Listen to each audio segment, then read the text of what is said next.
इतिहास में कुछ महान नेताओं के नारे अमर हो जाते हैं। जय जवान जय किसान, शास्त्री जी ने कहा था।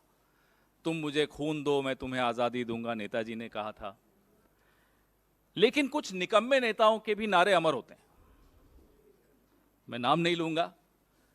एक निकम्मे नेता ने कहा, न हमारी सीमा में कोई घुसा हुआ है, न कोई आया। यह भी अमर हो गया नारा। जब गलवान में चीनी सेना हमारी पोस्ट पर कब्जा करने आई, तब यह सफेद झूठ इस देश के सामने परोसा गया और यह अमर हो गया। लेकिन यह चीनी घुसपैठ सिर्फ बॉर्डर तक हो, वहीं तक सीमित रहे, ऐसा नहीं। अब वो गुजरात तक पहुंच गई है। वो ऐसा राज्य जिसमें जहां से प्रधानमंत्री खुद आते हैं, जहां से गृह मंत्री खुद आते हैं, उस राज्य में चीन की घुसपैठ कैसे हुई है आप स्क्रीन पर देख पा रहे हैं। न केवल घुसपैठ हुई, ये व्यक्ति पाकिस्तान से सटे हुए 2 जिले बनासकांठा और पाटन, वहां बैठकर 9 दिन में 1400 करोड़ रुपए की चपत लगाकर गायब हो गया। देखिए लोगों की शिकायतें, 2022 की शिकायतें आपको स्क्रीन पर दिख रही हैं। जो इसके विक्टिम्स थे, जो शिकार थे इस स्कैम के, भोले भाले लोग, गुजरात के 1200 लोग इसके शिकार बने। और ये व्यक्ति, आप सोचिए कितना संवेदनशील इलाका है। गुजरात के ये जिले जो पाकिस्तान से सटे हुए हैं, वहां एक चीन का व्यक्ति आता है और ये उस दौरान आता है जब प्रधानमंत्री महीने में 1 या 2 या 3 या 4 बार गुजरात प्रचार करने जा रहे थे चुनाव। उस दौरान ये स्कैम भी हो रहा था। पुलिस व्यस्त थी या पुलिस किसी दबाव में थी, ये क्या चल रहा था, इसका उत्तर आप लोग ही ढूंढेंगे। हम भी ढूंढने का प्रयास कर रहे हैं, लेकिन कुछ तो चल रहा था। अक्सर सुनाई देता है कि भाई एक चौकीदार है, वो चौकीदारी कर रहा है देश की, उसके दोस्त कुछ हैं, उनमें से गुजरात के भी, कुछ बाहर के भी, सहयोगियों के साथ मिलकर देश का पैसा लेकर बाहर चले गए। तो सुना है देश के बाहर से एक व्यक्ति आता है, और माफ कीजिएगा दुश्मन देश का एक व्यक्ति आता है, हमारे देश के 1400 करोड़ रुपए लूट के चला जाता है। कुछ मीडिया रिपोर्ट्स कहती हैं कि कुल मिलाकर नुकसान 4600 करोड़ का है, क्योंकि और राज्यों में भी ये डेनी डेटा नाम की जो ऐप थी। और इस ऐप को प्रचारित कौन कर रहा है आप स्क्रीन पर देख रहे हैं। पुलिस बेचारी अपनी तरफ से तो नहीं प्रचारित कर रही होगी, उनको भी कहीं से निर्देश हुए होंगे। पुलिस के जवान इस ऐप को प्रचारित करते हुए आपको इन चित्रों में दिख रहे हैं। तो ये इशारा कहां से हुआ? पुलिस एक ऐप को, जो कि एक चीनी व्यक्ति द्वारा बनाई गई ऐप है, why is the police advertising an app made by a shady, dubious Chinese national? How could that Chinese national come to Gujarat and go to sensitive districts which are bordering with Pakistan and do this online app-based gambling and loot 1400 crores from 1200 people of Gujarat? Don't forget, it's the same state where the home minister comes from, where the prime minister comes from, and they keep talking about the Gujarat model. ऐसे राज्य में यह हुआ। चौकीदार साहब बोलते हैं, साहब हमने चीनी ऐप्स पे बैन लगा दिया और चीन की झालरों पर बैन लगा दिया। यहां तो क्या हो रहा है आपके सामने हो रहा है।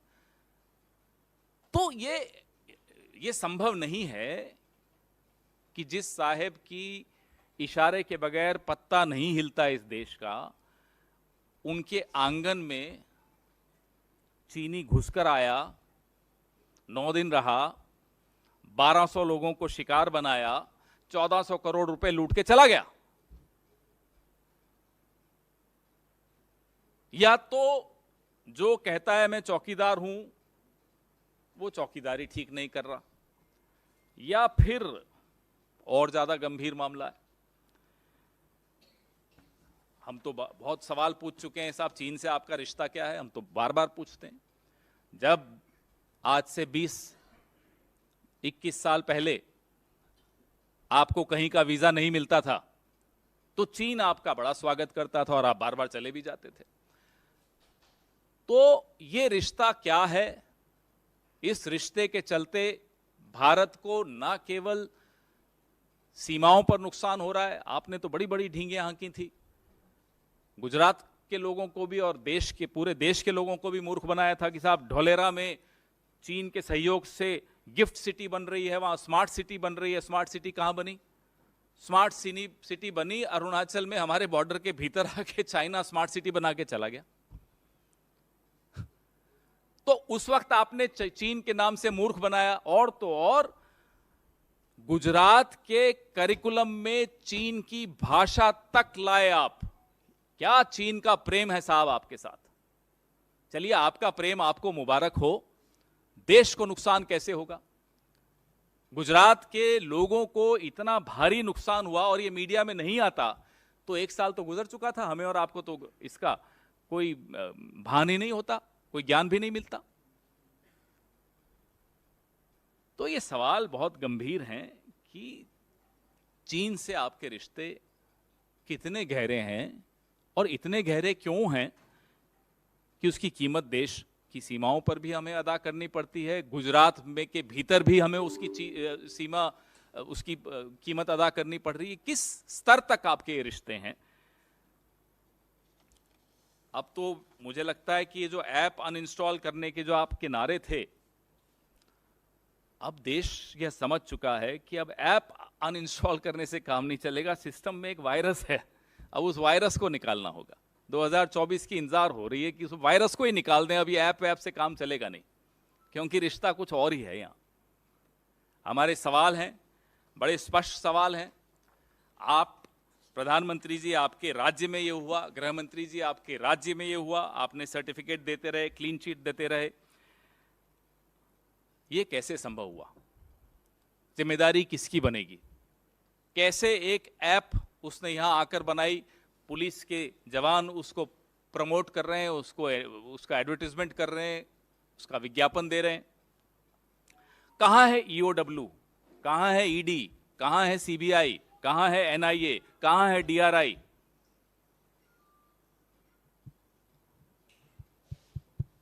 या सिर्फ ये तमाम एजेंसीज विपक्ष के लिए बनी हैं?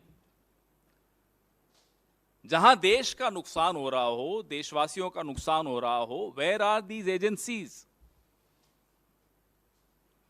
और सरकार क्या, जो अपने आप को चौकीदार मानती है, ये ट्रैवल एजेंसी बन गई है स्कैमस्टर्स की? आइए साहब, आइए, लूट के चले जाइए। तो ये सरकार चल रही है या ट्रैवल एजेंसी चल रही है? और डैनी डेटा ऐप को प्रमोट क्यों किया गया, किसके इशारे से प्रमोट किया गया? इसका जवाब ये देश मांग रहा है। इस अभियान के पीछे, इस प्रचार अभियान के पीछे कौन था? खुद पुलिस तो मैं नहीं मानता कि अपनी तरफ से कुछ कर सकती है, बड़ा डिसिप्लिन फोर्स होता है। ये उत्तर प्रदेश की पुलिस आपने देखी अभी टीवी पर, स्क्रीन पर। इस ऐप के पीछे कुछ शेल कंपनीज बनी, वो पैसा यूरोप गया, वो पैसा दुबई गया, यूक्रेन गया, जहां जहां गया, उस पूरा एक व्हाइट पेपर इस विषय में देश के सामने जारी करना चाहिए। देश को जवाब चाहिए। जो 1200 लोगों का 1400 करोड़ लुटा है, वो जवाब मांग रहे हैं। आपके सवाल अलग अलग रिपोर्ट्स हैं, कुछ जगह 2300 करोड़, कुछ जगह 4600 करोड़। तो मुझे लगता है एक श्वेत पत्र जब आएगा तो ये तमाम जानकारियां सबके सामने आएंगी, जिसमें गुजरात भी हो, उत्तर प्रदेश की पुलिस भी हो, सब जगह से इन्वेस्टिगेशन करके उसके बाद इन सवालों का उत्तर, इन सवालों का जवाब देश को मिलना चाहिए। पहले इस पे, Are you saying that the Prime Minister was directly involved in this scam? so I am just asking, how come a Prime Minister who spread a rumor about himself that he is in total control of whatever happens in this country, inside and on the borders. How is it possible that within his state, where he comes from, a scam of this nature took place and the man has not been apprehended, he's vanished? How is it possible? Either the Prime Minister's, the perception about the Prime Minister is wrong, or something is missing somewhere. We don't know. Sir, आपने आज ये बात उठाई है और आप ये कह रहे हैं ये सीमावर्ती डिस्ट्रिक्ट्स हैं, वहाँ पर ऐसा हुआ, तो एक तरीके से सिक्योरिटी का भी एक बड़ा पॉइंट ऑफ व्यू उसमें उठता है, क्योंकि इससे पहले आप लोगों ने प्रेस कॉन्फ्रेंस करी थी, एक बात उठाई थी, जम्मू कश्मीर में एक व्यक्ति पीएमओ का जो है लेटर लेकर और सारी चीज़ों से चल रहा था आगे, उसकी भी अब तक बात नहीं हो पाई। तो ये कितना सीरियस आप मानते हैं और किस तरीके की इन्वेस्टिगेशन इसमें होनी चाहिए? साहब, जो प्रचार होता है ना प्रधानमंत्री के विषय में, वो प्रचार अब तार-तार हो गया, क्योंकि उसकी हकीकत अब सबके सामने आ गई। प्रधानमंत्री का नाम का दुरुपयोग करते हुए एक नहीं, दो नहीं, चार, पांच उदाहरण आपके सामने हमने रखे हैं। प्रधानमंत्री जहां से आते हैं उस इलाके से, वारनगर से, एक क्रिकेट का एक स्कैम मैंने खुद प्रेस वार्ता की, जहां एक 400 करोड़ रुपए का स्कैम हो गया। और लगातार हम आपको नीरव मोदी, माल्या, ललित मोदी, तमाम आपके सामने हमने, चौकसी, सब उदाहरण आपके सामने रखे हैं। और अब तो ये हद हो गई कि गुजरात में घुसकर आता है चीन का एक नागरिक, पाटन और बनासकांठा में बैठकर, सीमावर्ती जिलों में बैठकर इतना बड़ा स्कैम करके चला जाता है। न वो गिरफ्तार होता है, न सरकार इस पर कोई उत्तर देती है। ये तो मीडिया का धन्यवाद है कि कुछ आया सामने तो सबकी जानकारी में ये बात आई। तो प्रधानमंत्री के बारे में जो आप एक छवि बनाई गई है, वो छवि बिल्कुल झूठी छवि है। हकीकत यही है इस सरकार की और इस प्रधानमंत्री की, कि या तो इन्हें ज्ञान नहीं है क्या हो रहा है इनकी अपनी सरकार में, इनकी अपनी नाक के नीचे, और या ज्ञान है फिर भी हो रहा है। दोनों ही केसेस में सवाल बहुत गंभीर उठते हैं। या तो आप नाकाबिल हो, या आप जानते हुए भी आंखें और कान और मुंह बंद रखे हो। देश तो कीमत अदा कर रहा है।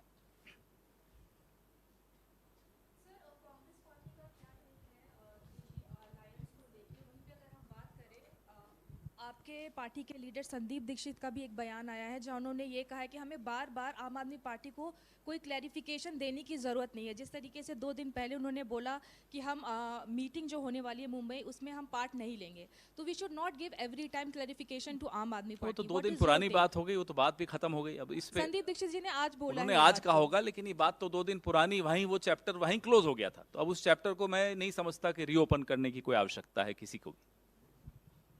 सर, कांग्रेस रिपीटेडली चाइना का मुद्दा उठा रही है, राहुल गांधी भी उठाते हैं, अभी लेह लद्दाख के टूर पे भी है। क्या राहुल गांधी उन एरियाज़ को विजिट करेंगे या उनके आसपास के एरियाज़ को विजिट करेंगे जहां पर आप लोग बोल रहे हैं कि चाइना जो है वो इंट्रूड कर रहा है हमारी टेरिटरी में? क्या उस एरिया में भी जाने का कोई प्लान है? जहां राहुल जी या किसी को भी जाने की अनुमति है, वहां तो जाया ही जाता है। और उनका क्या कार्यक्रम है, किससे मिलेंगे, उन सब के बारे में विस्तृत जानकारी जब आपको देनी होगी ज़रूर देंगे हम लोग।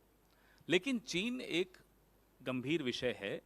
चीन की जो बुरी नज़र है हमारी सीमाओं पर, उसका उत्तर हम देने में नाकामयाब रहे हैं as a country, as a government. इसमें किसी को कोई संशय नहीं है।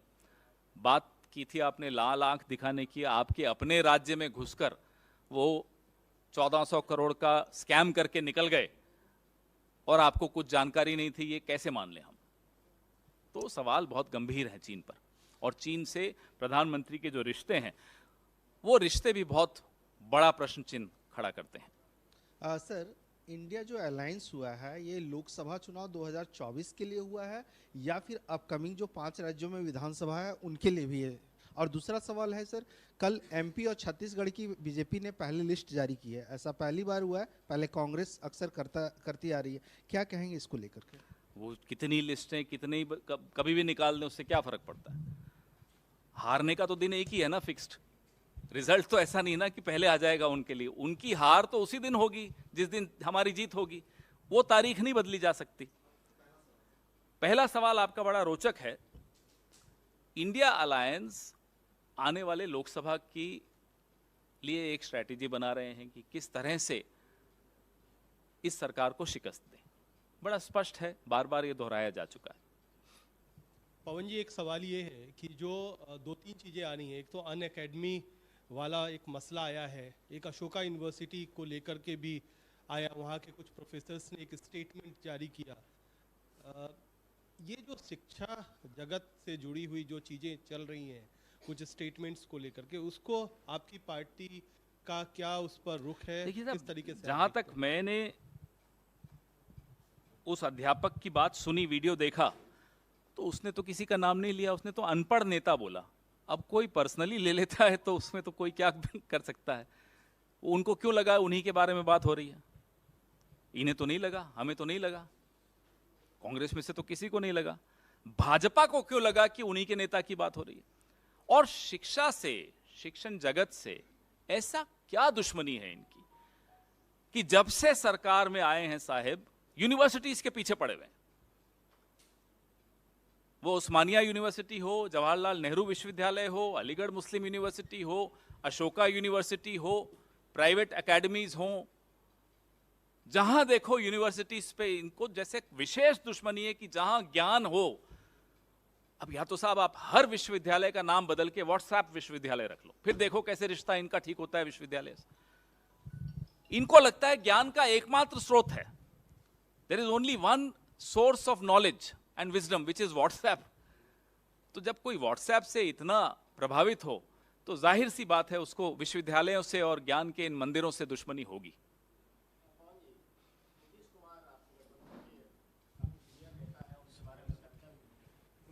चर्चा भी है कि उनको कन्वेनर बनाया जा सकता है, लेकिन नीतीश कुमार दिल्ली आते हैं, अटल जी की समाधि पर जाते हैं, ना आपसे मिलते हैं ना केजरीवाल से मिलते हैं। सब ठीक ठाक है गठबंधन में? आप क्यों चाहते हैं कि हम भी अपनी राजनीति उतनी ही संकुचित कर दें, अपनी मानसिकता उतनी ही छोटी कर दें जो हमारे विरोधियों की है? कि साहब नेहरू जी से दुश्मनी लेके बैठे हुए हैं साहब, बताइए।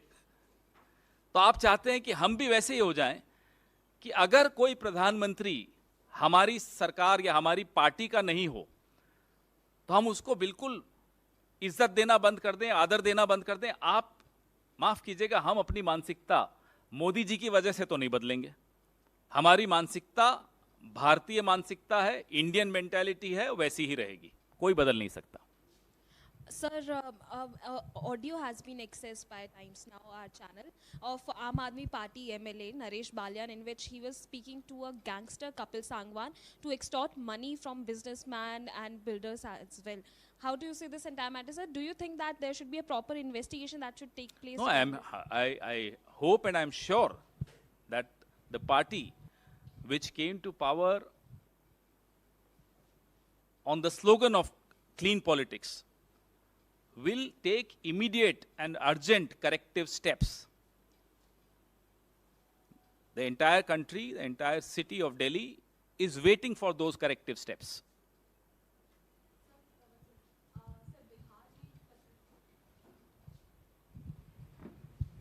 सर, बिहार के अररिया में एक पत्रकार की गोली मारकर हत्या कर दी, और कल ही मुख्यमंत्री नीतीश कुमार का एक बयान आया था जिसमें उन्होंने कहा था कि अपराध कम हो रहा है। अब बीजेपी इस पर ये कह रही है कि जंगल राज को जनता राज बताया जा रहा है बिहार में, और लगातार इससे कुछ दिन पहले ही एक पुलिसकर्मी की भी हत्या की गई थी। लगातार जो बढ़ते हुए अपराध हैं, इस पर क्या कहना है सर? कांग्रेस पार्टी की तरफ से श्रद्धांजलि दैनिक जागरण के उस पत्रकार को जिसकी आज हत्या हुई अररिया में। सरकार सजग है, इसमें कोई शक की बात नहीं है। अपराधियों की गिरफ्तारी तुरंत होगी, हमें पूरी उम्मीद है, और इस तरह के अपराधों पर लगाम करने की जो प्रयास है सरकार के, वो कामयाब होंगे, इसकी भी हमें पूरी उम्मीद है। धन्यवाद, थैंक यू। मैं वो महिला कांग्रेस वाले में जा रहा हूँ सम्मेलन में।